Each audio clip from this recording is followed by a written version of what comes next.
xafa bo'lmanglar-yu, bizanikilarda poddershka qilish madaniyati juda ham yomon.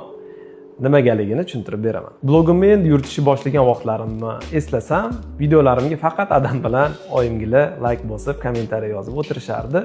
O'zimni o'rtoqlarim, yaqinlarim, tanishlarimdan bo'lsa, faqatgina so'raganimda qanaqadir reaksiya bo'lardi.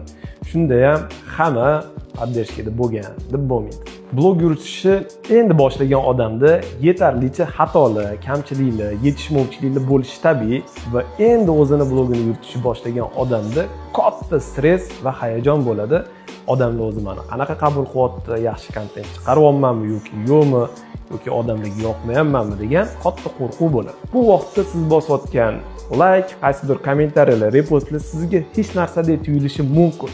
Lekin blogini yurgizayotgan odam uchun juda ham muhim va har bittasi esda qoladi desam ham mubolag'a bo'lmaydi. Blogini endi yuritishni boshlayotgan odamga sizning yordamingiz obunachilar yig'ib bo'lgandan keyin kerak bo'lmasligi mumkin. Lekin endi boshlagan vaqtida bu juda ham kerak. Imkoningiz bo'lsa, bu insonga yaxshilikni ravo ko'rsangiz, qo'llab-quvvatlashingizni so'ragan bo'lardim.